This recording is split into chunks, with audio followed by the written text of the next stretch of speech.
Déjà, merci pour l'accueil. J'aime bien le titre Ambition.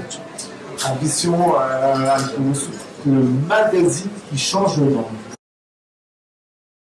Moi, je m'appelle Michael Mandrousset. Je suis le président cofondateur de cette association.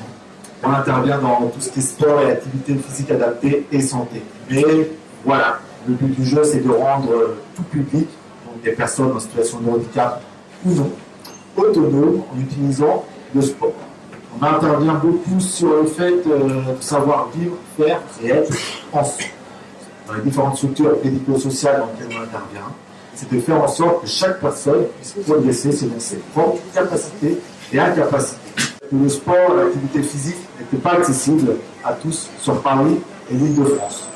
La solution, en fin de compte, ça a été de faire des ateliers collectifs et ou individuels. Acti, ces dernières années, c'est 3 salariats.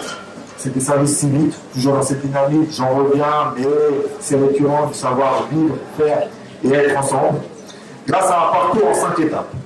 Inspirer, c'est-à-dire, par exemple, inspirer une personne en l'amenant sur une sortie match, pratiquer, partager des moments comme ce soir aussi, grâce à des axes de formation, rencontrer et libérer. Un projet ne serait pas possible sans l'intervention de nos intervenants et de Stéphane Zertel, avec qui j'ai cofondé l'association, et d'Alexandre Balancy, qui nous a rejoint pour donner encore plus d'impact au projet. Je vous remercie.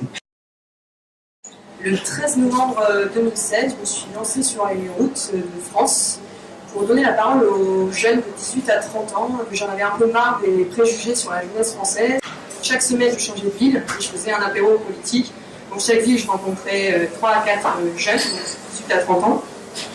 Je les mettais autour de la table et donc on discutait pendant au moins, des fois c'était très long, c'était 1h45, 2h. Donc le but c'était vraiment de donner la parole à une jeunesse que l'on n'entend pas, surtout que voilà, de 18 à 30 ans, on a vraiment des avis très différents. On peut vivre en zone urbaine, en zone rurale, en zone très citadine, en zone reculée, etc. On n'a pas la même éducation, on n'a pas les mêmes apports, on n'a pas la même culture à disposition. C'était de sortir au moins une idée pour l'élection présidentielle.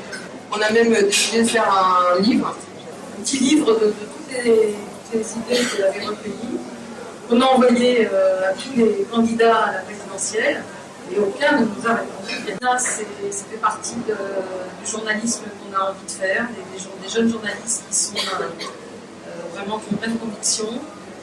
Pour l'instant, on est une trop petite association pour les faire travailler, mais on espère bien qu'un jour on va y arriver.